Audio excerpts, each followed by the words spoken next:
Okay बच्चों, तो आज आपको पढ़ाते हैं frictional force on inclined plane.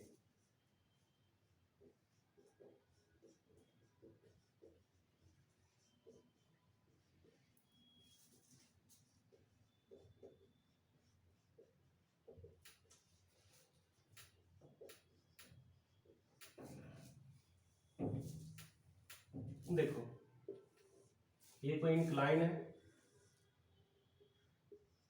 और इस पर कोई ब्लॉक रखा हुआ है। ठीक है, अब इस पर लगने वाले फोर्सेस को समझना है। ठीक है ना। देखो बच्चों, एक फोर्स है mg, जो कहाँ लगता है, नीचे। ये एंगल है 90, ये एंगल हो जाएगा 90 माइनस थीटा। अब mg को दो इक्वल नहीं, दो परपेंडिकुलर कंपोनेंट में ब्रेक करना है। ठीक है, ये लाइन इस लाइन के परपेंडिकुलर है, तो ये एंगल कितना हो जाएगा, थीटा। 90 माइनस थीटा, तो थीटा। ये मैं मिटा दे रहा हूं। अब mg का जो इधर कंपोनेंट होगा, ठीक है ना,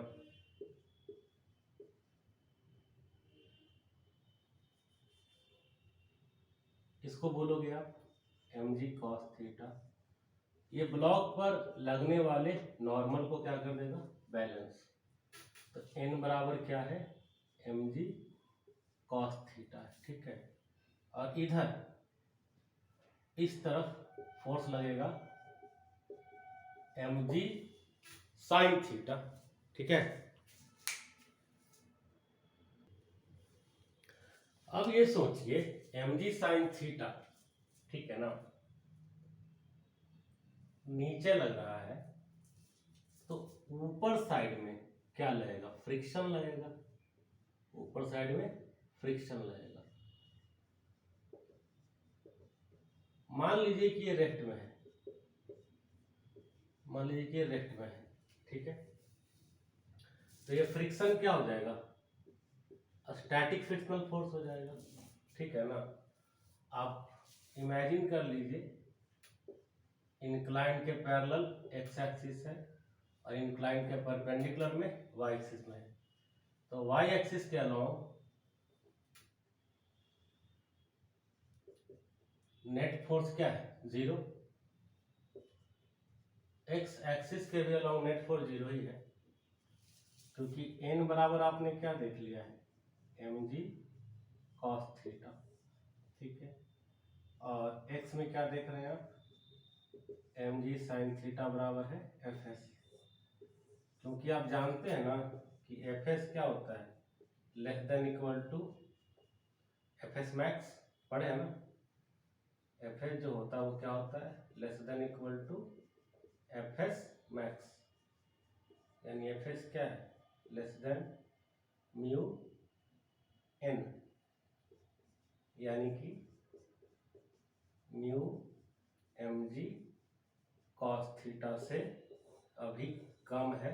mg sin थीटा भी इससे क्या होगा, अभी कम ही होगा, क्योंकि mg sin थीटा जब तक, अगर mg का वैल्यू पता है लिमिटिंग फ्रिक्शन के बराबर या ज़्यादा रहता तो चलता, लेकिन ऐसा है नहीं। mg sin थीटा अभी लिमिटिंग फ्रिक्शन से कम है, तो नहीं चलेगा। और क्या, और नहीं चलेगा तो कैसा फ्रिक्शन लगेगा, स्टैटिक फ्रिक्शन। ठीक है ना। अब ये नहीं चल रहा है। ओके, ये समझ गए, इसको नोट कर लीजिए। एक सवाल और है, इसमें पूछता है find contact force. Find contact force. Contact force हम पढ़ाए थे, वो होता है normal reaction plus frictional force. इसका मैग्नीट्यूड कितना आ जाएगा, N square plus F S square. आप देखें कि n बराबर है mg cos थीटा और fs बराबर है mg sin थीटा।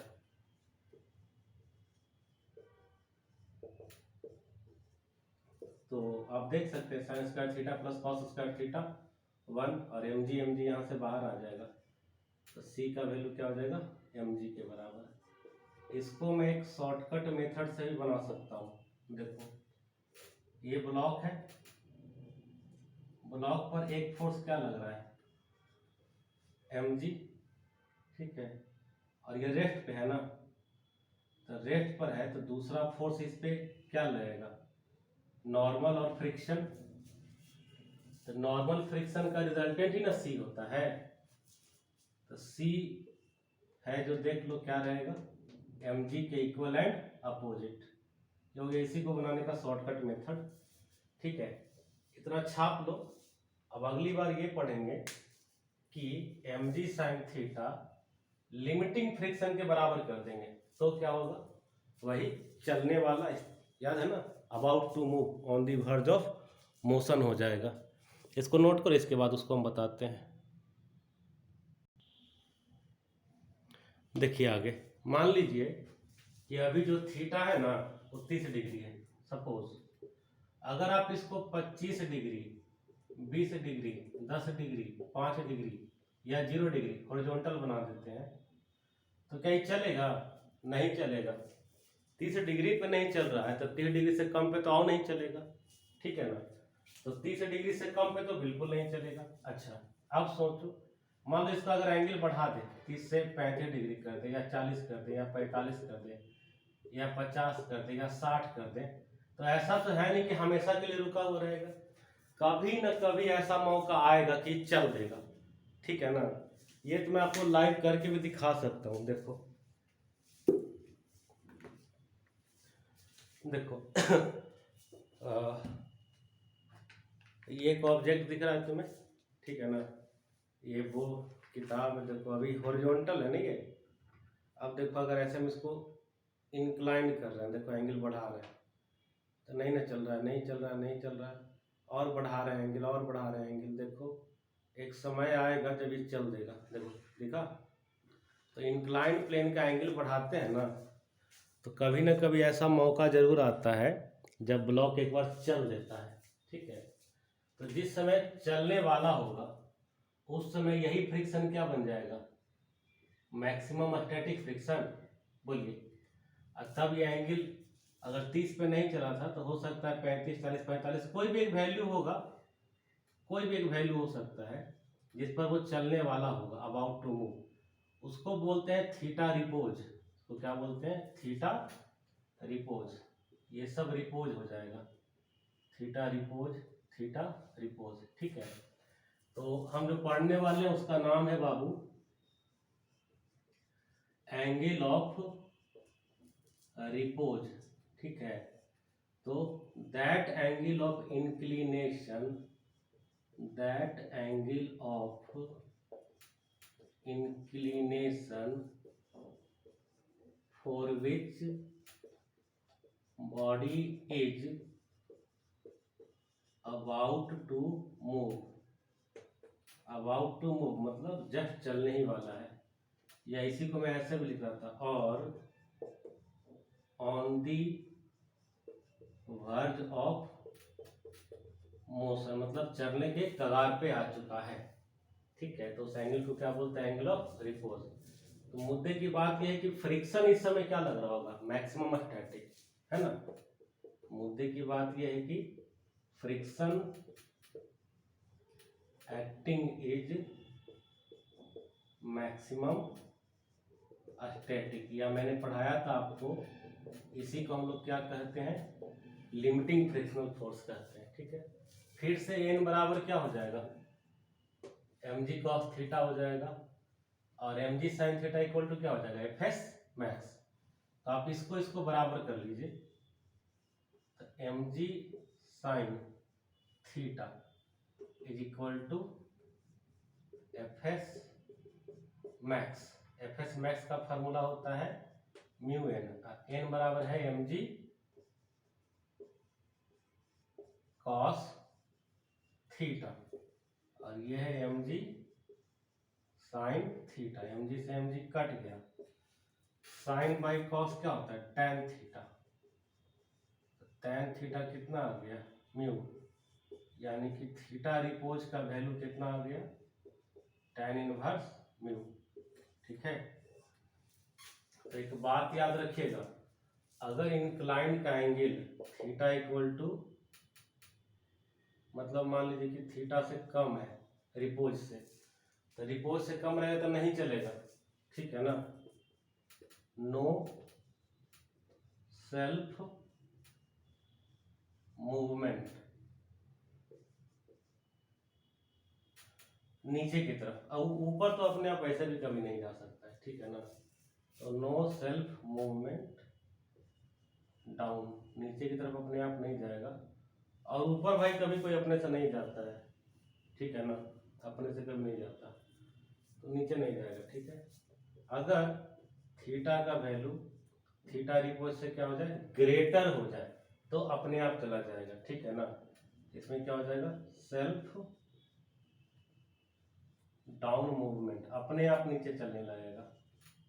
और अगर थीटा का वैल्यू थीटा रिपोज के बराबर है, तो देख ही रहे on the verge of motion, बताए थे ना, हो सकता है चले या हो सकता है नहीं भी चलेगा, ठीक है ना। तो मे और मे नॉट मूव, चलेगा तो कांस्टेंट वेलोसिटी से चलेगा, कोई एक्सेलरेशन नहीं होगा।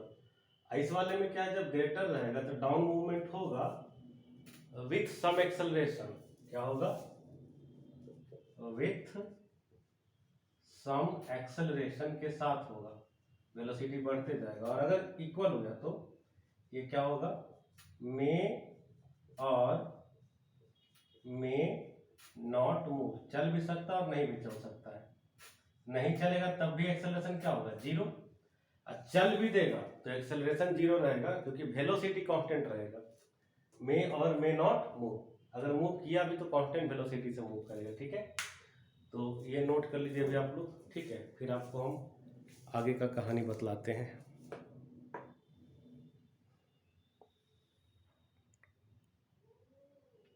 एक चीज़ और याद है ना, कभी नहीं मेंशन रहता है म्यू, कि म्यू स्टैटिक है कि काइनेटिक, तो बताए थे, दोनों सेम ले लेना। अब देखिए, मान लीजिए यहां पर जो थीटा लिए है ना, ये थीटा रिपोज से ज्यादा है, ये वाला थीटा रिपोज से ज्यादा है। थीटा का वैल्यू क्या है, थीटा रिपोज से ज्यादा, तो अभी सिखाए थे, इसमें क्या हो गया, एक्सेलरेशन होगा नीचे की तरफ, होगा ही होगा, और ये चलने लगेगा बॉडी, तब ये जो फ्रिक्शन है ना, ये फ्रिक्शन क्या हो जाएगा, काइनेटिक फ्रिक्शन हो जाएगा, ठीक है। तो n बराबर तो mg cos थीटा रहेगा ही रहेगा। अब डाउनवर्ड में एक्सेलरेशन चाहिए, डाउनवर्ड में क्या चाहिए, एक्सेलरेशन, तो आ जाएगा, इसमें से इसको घटा दो, ठीक है ना। तो लिखो कि mg sin theta minus F के इज इक्वल टू एम में, ये हो जाएगा mg sin theta minus mu के n बराबर m में। अब लिख लो ना, n बराबर क्या है, mg cos थीटा है, लिख लो। m कॉमन लोगे तो इससे कट जाएगा, तो आ गए equal to g into sine theta minus mu K cos theta, यह है एक्सेलरेशन डाउन दी इंक्लाइन, ठीक है ना। थीटा अगर थीटा रिपोज से ज्यादा है और नीचे एक्सेलरेट कर रहा है, तो एक चीज तो एकदम क्लियर कर ध्यान रखो, नीचे एक्सेलरेट कर रहा है मतलब ये वाला फोर्स ज्यादा होगा,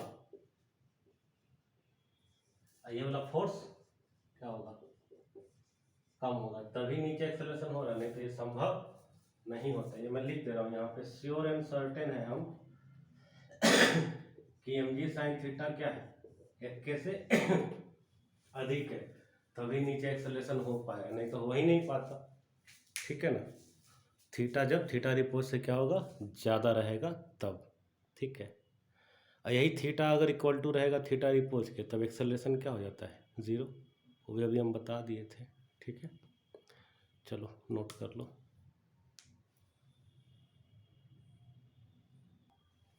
देखो दोबारा रिपीट कर रहे हैं, जो बताए थे वही रिपीट कर रहे हैं।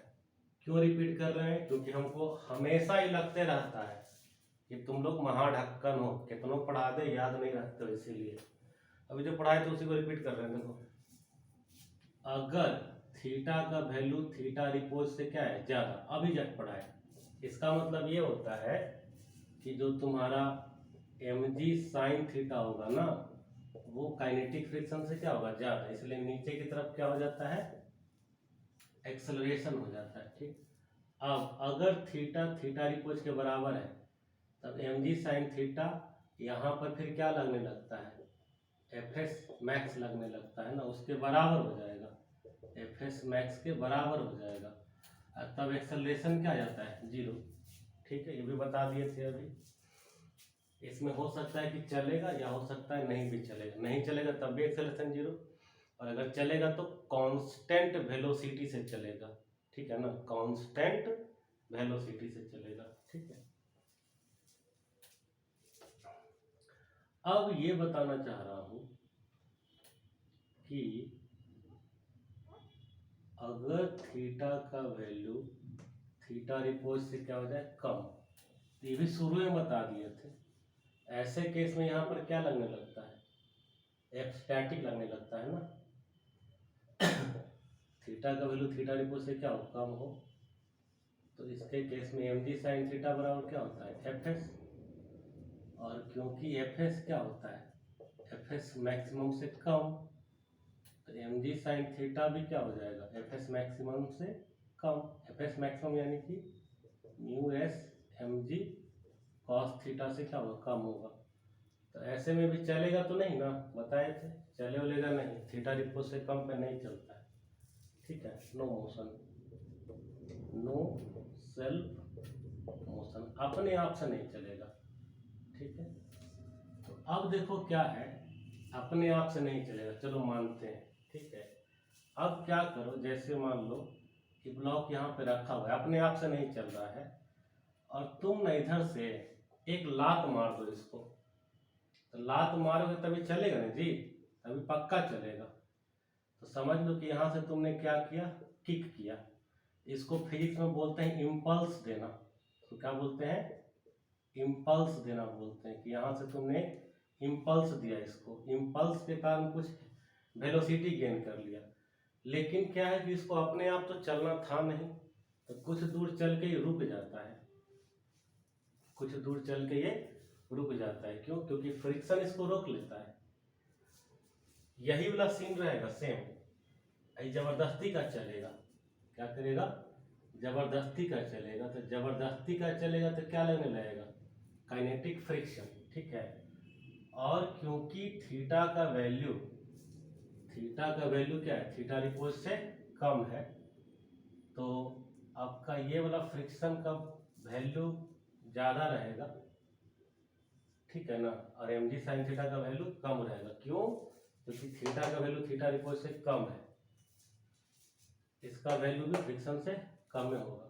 ठीक है, तो ऐसे केस में नीचे डाउनवर्ड एक्सेलरेशन नहीं होगा, डाउनवर्ड में रिटार्डेशन हो जाएगा। बस यही समझाना था। इस केस में जब आप इसको जबरदस्ती का चलवा रहे हैं, इसको अपने से चलने का मन नहीं था, आप जबरदस्ती इसको किक किए तो ये चलेगा, तो चलेगा। लेकिन इसमें समस्या क्या है कि इसमें फ्रिक्शन फोर्स ज़्यादा है, mg साइन थीटा कम है। mg साइन थीटा ज़्यादा कब रहता है, जब थीटा का वैल्यू थीटा रिपोज से अधिक था, बता चुके हैं। तो समस्या है कि ये कम है, इसलिए इस तरफ क्या होगा, रिटार्डेशन होगा। ठीक है ना, तो ये कुछ दूर चल के रुक जाएगा। तो पूछता है कि यहाँ से यहाँ कितना दूर चला, तो हम बता देंगे, पहले हम रिटार्डेशन का वैल्यू निकाल लेते हैं। ठीक है, नीचे की तरफ हम लिख देते हैं minus M A is equal to M ji sine theta minus mu M ji cos theta. M से एम फिर कट जाएगा, ये माइनस में इधर भेज दो, तो ए इज इक्वल टू कितना आ जाएगा, म्यू के इंटू जी into cos theta minus g sine theta. ठीक है ना, ये बताना चाह रहा है कि एक्सेलरेशन ऊपर होगा, नीचे की तरफ क्या होगा, रिटार्डेशन। ठीक है ना, अब ये स्टॉपिंग डिस्टेंस वाला फार्मूला लगा लो, हम पढ़ाए थे। स्टॉपिंग डिस्टेंस का फार्मूला बताए थे ना, यू स्क्वायर बाई 2a, याद करो, ये हो जाएगा यू स्क्वायर बाई 2 इंटू ये वाला जी इंटू म्यू के cos theta minus sine theta. ठीक है बच्चों, छाप लो फिर आगे बताते हैं।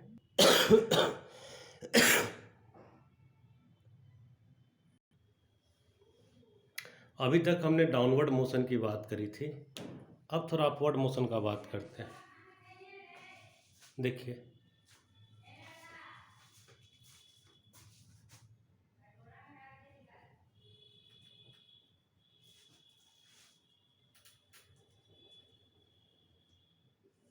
मान लीजिए इस ऑब्जेक्ट को हम ऊपर के डायरेक्शन में एक किक मार दें,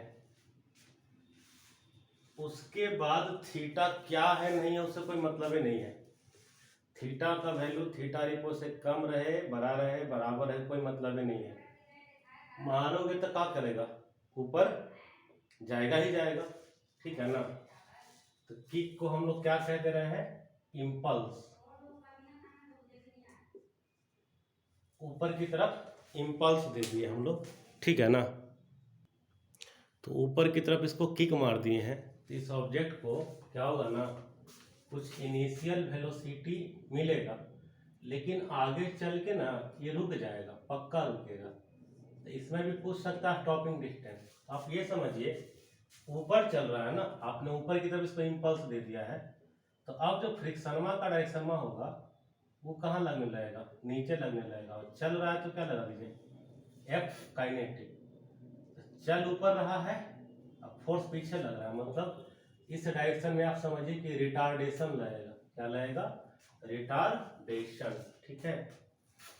तो आप ये लिख सकते हैं m A is equal to, ये दोनों माइनस लिख दीजिए, एम जी sine theta plus f k, यानी कि एम जी sine theta plus mu k m जी कॉस थीटा, एम से एम दीजिए उड़ा, ए का वैल्यू कितना आ जाएगा, minus g sine theta plus mu के कॉस ऑफ थीटा, ठीक है। तो स्टॉपिंग डिस्टेंस इक्वल टू पढ़ाए हैं यू स्क्वायर बाई 2a, है ना।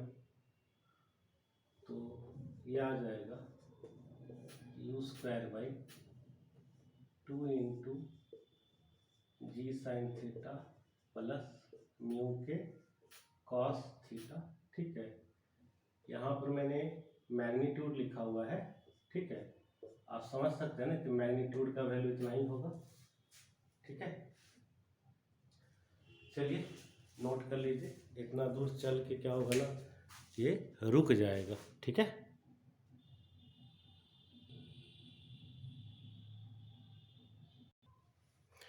चलिए अब आगे चलते हैं। कभी कभी ये सवाल पूछा जाता है बच्चों, ये कोई इंक्लाइन प्लेन है, यहाँ पर एक ब्लॉक जो है कहता है कि रेस्ट में है, ठीक है।